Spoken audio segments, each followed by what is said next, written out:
Hello. হ্যাঁ, আমি সুস্মিতা বলছি। হ্যাঁ, হ্যাঁ। ভালো আছেন তো? ওকে, ঠিক আছে। আজকে পলিটিক্যালের উপরই কিছুটা, সেটা হচ্ছে ভারত স্বাধীনতার আগে ভারতবর্ষ ছিল, মানে অনেক বড় দেশ ছিল তো সেই জন্য। আচ্ছা, যখন ভাগ হলো, ভারতবর্ষ যখন ভাগ হলো, দুটো ভাগে ভাগ হলো, হিন্দুস্তান আর পাকিস্তান। হিন্দুস্তান আর পাকিস্তান করলো, কারা করলো? সেই সময় যে পলিটিক্যাল দল, যে রাজনৈতিক দলটা ছিল, তারাই এসব সিদ্ধান্ত নিয়ে যা ভালো বুঝেছে তাই করেছে। এবং এইটা হচ্ছে কথা হলো, এই যে হিন্দুস্তান পাকিস্তান হলো, পাকিস্তান কিন্তু একসঙ্গে থাকতে পারলো না। থাকতে পারলো কি? বাঙালি মুসলিমদের সঙ্গে কি উর্দুভাষী মুসলিমরা থাকতে পারলো? পারলো না। কেন পারলো না? কারণ তো নিশ্চয়ই আছে। তাদের মধ্যে দ্বন্দ্বের মধ্যে তো নিশ্চয়ই কারণ আছে, এবং সেই কারণবশতই আবার পাকিস্তানটা দুটো ভাগ করে ফেললো। দুটো ভাগ হয়ে গেল, পাকিস্তান আর বাংলাদেশ। এবারে একটা যে প্রশ্নটা আমি আসতে চাইছি সেইটা হলো, আজ যে বাংলাদেশ হয়েছে, পাকিস্তানের রাগ আছে। কি রাগ? না, বাংলাদেশকে স্বীকৃতি দিয়েছে, বাংলাদেশের লোককে শেল্টার দিয়েছে, বাংলাদেশকে মানে 50 থেকেও বেশি পার্সেন্ট বাংলাদেশকে সাহায্য করেছে। সেই একটা রাগ রয়েছে ওদের। কিন্তু তার জন্য তোমাদের রাগের তো কোনো কারণ নেই। বাংলাদেশকে কেউ না কেউ স্বীকৃতি দিতই। প্রথমে পাশের নেবার কান্ট্রি হিসেবে যখন তারা সাহায্য চাইতে এসছে, তখন তো মুখ ফিরিয়ে নিতে পারে না। সেই হিসেবে সাহায্যটা দিয়েছে, করেছে। এবং সেটা কি এমন অন্যায় করেছে? একটা ভাষার মধ্যে দিয়ে যখন তারা দেশ তৈরি করলো, ঠিক আছে, তাদের ভেতরকার ব্যাপার, আমি সেটাতেও নাক গলাবো না। এখন বক্তব্য হলো, বাংলাদেশে তুমুল অশান্তি হলো এই তো কিছুদিন আগেই। মানে ম্যাক্সিমাম অশান্তি। অশান্তি মানে নিজের দেশের লোকেরা নিজের দেশের সম্পত্তি সব ভেঙে চুরে বরবাদ করে দিচ্ছে। কি না? মুজিবুর রহমানের মেয়ে হাসিনা, সেই হচ্ছে সবচেয়ে ওদের মানে বিরোধী পক্ষের লোক। আওয়ামী লীগ আর অত কিছু জানি টানি না, সে যাই হোক, তাকে শেল্টার দিয়েছে বাংলাদেশ, ইন্ডিয়া শেল্টার দিয়েছে, সরি, ইন্ডিয়া শেল্টার দিয়েছে। এখন তাকে কেউ শেল্টার দিচ্ছে না। আমাদের দেশ কি করবে? আমাদের দেশ তো বাংলাদেশে প্রচুর লোককে শেল্টার দিচ্ছে, যখন তারা কোনো জায়গা পাচ্ছে না, পাশে নেবার কান্ট্রি হিসেবে একটা শেল্টার দিচ্ছে। ছুঁড়ে ফেলে দিতে পারে মানুষগুলোকে? সে তো আমার কোনো ক্ষতি করছে না, সে তো আমার দেশেরও হচ্ছে না, নাগরিক হচ্ছে না, সে শেল্টার চেয়েছে। এখন এই ইয়াং জেনারেশন, যারা কিচ্ছু জানে না, পড়াশোনার মধ্যে জাস্ট ঢুকেছে, বাংলাদেশের কথা বলছি, যদিও আমার এই চর্চা করা উচিত না, আমি এই কারণেই চর্চা করছি, তারা আমাদের দেশকে দায়ী করেছে, ভারতকে দায়ী করেছে, সেই জন্যই আমাদের রাগটা। হ্যাঁ, মানে আমি এই চর্চাটা করছি। তারা এখন হাসিনা মুজিবুর রহমানের উপরে অসম্ভব রাগ প্রকাশ করছে, এবং তারা থ্রেট করেছিল আমাদের সরকারকে, ওকে ফেরত পাঠানোর জন্য, হাসিনাকে। এখন এসব নিয়ে আর গভীরে যাচ্ছি না, কিন্তু কথাটা হলো, তোমরা কি ধরনের রাজনীতি করো যে দেশের সম্পত্তি নষ্ট করছো? যে মানুষরা এত লড়াই করে, এত কষ্ট করে দেশটাকে স্বাধীন করলো, আজ ওই স্বাধীন দেশের মধ্যে থেকে তোমরা কিনা বলছো সে খারাপ, আর একটা নতুন লোককে নিয়ে তোমরা করছো কি? তাকে নিয়ে তোমরা মাতামাতি করছো কিনা নোবেল প্রাইজ পাওয়া মানুষ। আরে নোবেল প্রাইজ তো আমাদের দেশে কতগুলো পেয়েছে সে বোঝাতে পারবো না, কিন্তু সে নিয়ে আমাদের এত হায় হায় হায় হায় করে না কেউ। হ্যাঁ, পেয়েছে পেয়েছে, ঠিক আছে, দেশের গর্ব, ঠিক আছে, কিন্তু তারা একটা নোবেল প্রাইজ পাওয়া, পড়াশোনার উপরে বেস করে নোবেল প্রাইজ পাওয়া মানুষকে তারা রাষ্ট্রের মধ্যে প্রধানমন্ত্রী বানাতে চাইছে। আর তার বয়স কিনা 80 বছর হয়ে গেছে। সবচেয়ে বড় কথা হলো সে বাংলাদেশের লোক হওয়া সত্ত্বেও সে বাইরে দীর্ঘ বছর থেকে এসছে, তার লাইফ শেষ করে এসছে বিদেশে। এখন এখন বাকি রয়েছে শুধু প্রধানমন্ত্রী হওয়া। সেই প্রধানমন্ত্রী হওয়ার জন্য সে তার নিজের জায়গাটা তৈরি করছে, সেটা করুক তাদের দেশে তাদের রাজ্যে, তাও আমি বলছি। কিন্তু আমাদের দেশের উপরে কেন এত ওদের রাগ, বিক্ষোভ, ভীষণ বিক্ষোভ? কিসের জন্য? বাংলাদেশের কিছু মানুষ নিজেরাই ভিডিও করে বলেছে আজ ভারত না থাকলে পাশে আমরা না খেয়ে মরতাম। প্রত্যেকটা জিনিস আমরা ভারতের থেকে পাই, ভারতের থেকে আমাদের কিনতে হয়। আমাদের নিজেদের রাষ্ট্রে কোনো প্রোডাকশনই নেই বলা চলে। কতটুকু আছে, কি আছে? কিছুই নেই।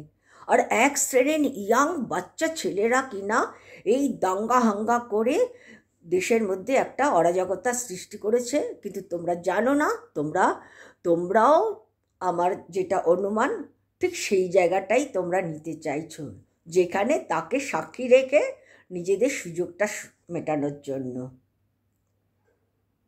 এই রাজনৈতিক দলের এইটাই চলন, সবাই নিজের সুযোগটা তৈরি করতে চায়। তবে হ্যাঁ, ভালো মানুষ যারা তারা কিন্তু করবে, করা উচিত এবং করেও। আমি বলছি না যে মন্ত্রীরা করে না, সেটা বললে অন্যায় হবে। আজ আমরা বেঁচে রয়েছি তাদের জন্যই তো। চুরি চামারি, লড়াই, দাঙ্গা হাঙ্গা, অন্তর্বর্তী দ্বন্দ্ব তো লেগেই রয়েছে। কিন্তু তোমরা যারা দেশ বা ভারতকে করছো, দায়ী করছো তোমাদের স্বাধীনতার পিছনে, ভারতই তো ডিক্লারেশন দিয়েছিল, তোমাদের লজ্জাবোধ করা উচিত। তোমরা সে সময় জন্মাওনি, তোমরা কিছু জানো না। একটা মানুষ, প্রত্যক্ষ করা মানুষ যে যতটা ভালো বলতে পারবে, আর তোমরা তার 2 যুগ বাদে 3 যুগ বাদে জন্মিয়েছ, সদ্য পড়াশোনা করেছে, তোমরা কতটুকু জানো? গুগলে সার্চে গিয়ে তোমরা সব কিছু ক্লিয়ার পাবে না, সত্যি পাবে না। বাস্তবতার সঙ্গে যারা থাকে তারা বাস্তবটাকে ফিল করতে পারে। এইটাই হলো আমার বক্তব্য।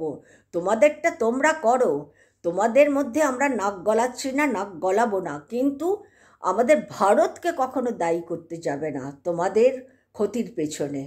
আজ তুমি এই যে বাংলা কথায় বাংলাতে কথা বলছো, বাংলাতে কমেন্ট লিখছো, কোন স্পর্ধাতে? তোমরা পারতে?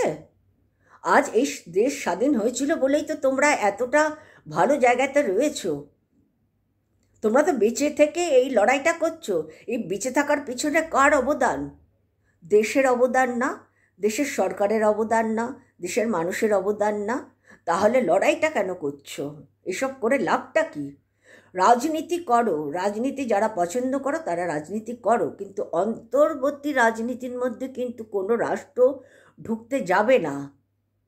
কেন ঢুকতে যাবে? তোমাদেরটা তোমরা বোঝো, আমরা কেন যাবে না?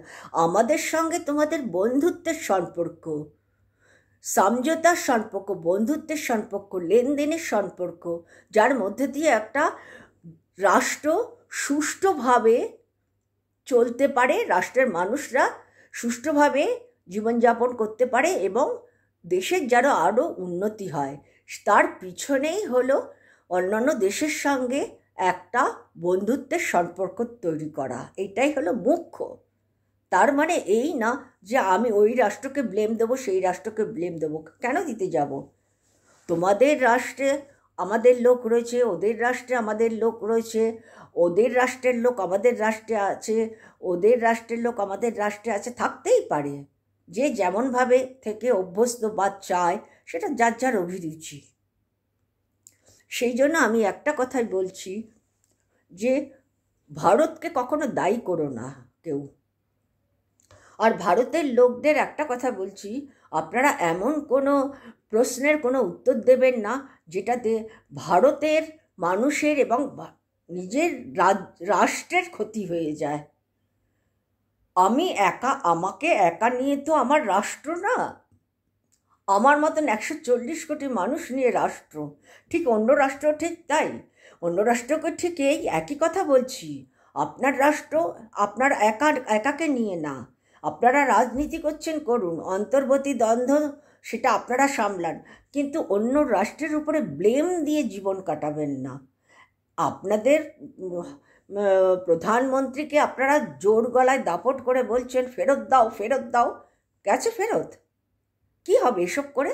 মাঝখান দিয়ে হিন্দু বাঙালিদের উপরে যথেষ্ট অত্যাচার হয়েছে, এবং সেটা আপনাদের সম্প্রদায়ের লোকেরাই বলেছে, মুসলিম সম্প্রদায়ের লোকেরা বলেছে, যারা ভালো মানুষ। আমি তো জানি তো সেগুলো। আর আমাদের রাজ্যে বা আমাদের দেশে মুসলিমদের এত সুরক্ষিত মুসলিম চিন্তা করা যায় না, মানে অসম্ভব বন্ধুত্বের সম্পর্ক। মুসলিমরা বলে আমরা হিন্দুদের সঙ্গে মেলামেশা করে স্যাটিসফাইড, আবার হিন্দুরা বলে যে আমরা মুসলিমদের সঙ্গে মেলামেশা করে স্যাটিসফাইড। তার মানে বুঝতে পারছেন যে আন্ডারস্ট্যান্ডিংটা কত বড় গুরুত্বপূর্ণ। তা বলে ধর্ম নিয়ে কি লড়াই করে কেউ? ধর্ম নিয়ে কেউ লড়াই করে? কেউ লড়াই করে না। ধর্মীয় রাষ্ট্র একটা হিন্দু রাষ্ট্র তৈরি করতে চেয়েছে, সেখানে কি এমন অন্যায় কিছু করেছে? আপনাদের তো যে রাষ্ট্র যখন ভাগ হয়েছিল তখন কি এইভাবে বলে ভাগ হয়েছিল কি আপনাদেরটা মুসলিম রাষ্ট্র আর আমাদেরটা হিন্দু রাষ্ট্র? যদি বলে ভাগ হতো তাহলে তো আমাদের ভারত থেকে তো সব মুসলিমদের সরিয়ে দিত, আর আপনারাও আপনাদের দেশ থেকে হিন্দুদের আমাদের দেশে পাঠিয়ে দিতেন। সেভাবে তো ভাগ হয়নি। আপনারা আপনাদের রীতিনীতি, আপনাদের ধর্মীয় চালচলনের মধ্য দিয়ে আইনের মধ্যে প্রবেশ করিয়ে আপনারা মুসলিম রাষ্ট্র করে তৈরি করে রেখে দিয়েছেন, ঠিক আছে। কিন্তু সাধারণ মানুষদের উপরে তো কোনো রকম আপনাদের কিছু করার অধিকার নেই। তাদেরকে শান্তিতে বাস করতে দেওয়ার অধিকার রাখা উচিত। আমাদের রাষ্ট্রে যেমন মুসলিমরা, হ্যাঁ, আমি কি করে মুসলিমদেরকে তাড়াবো? তারা বলছি আমার মাতৃভূমি, 1 না 2 না 3 না 4 না 10 12 14 জেনারেশন এখানে রয়েছে। কি করে তাদেরকে সরাতে পারবে কি না তারা নিজেরা সরে যাবে?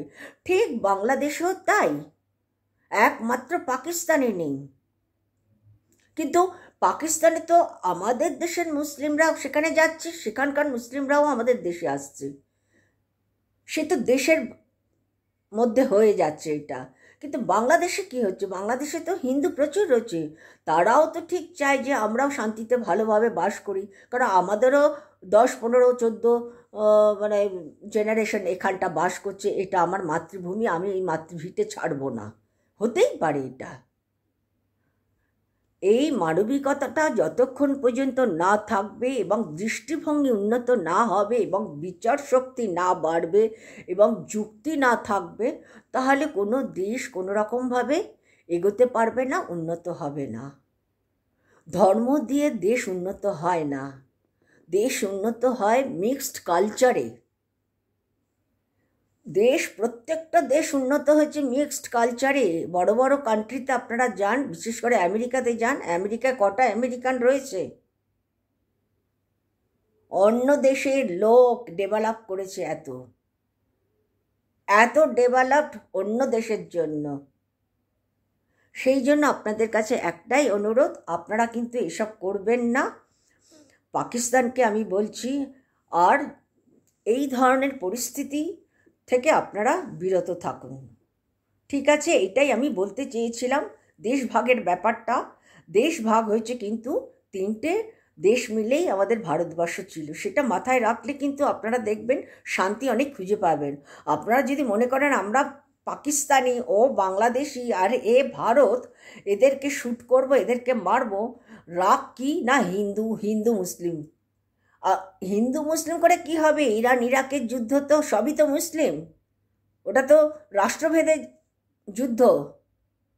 এগুলো মাথায় আনুন, এই যুক্তিগুলো মাথায় আনুন, তাইলেই বুঝতে পারবেন, উত্তরটা পেয়ে যাবেন আপনারা। ঠিক আছে, আমি এবারে ছাড়ছি। আপনারা সবাই ভালো থাকুন, সকলের মঙ্গল প্রার্থনা করে আমি আমার ভিডিওটা শেষ করছি। ওকে, নমস্কার।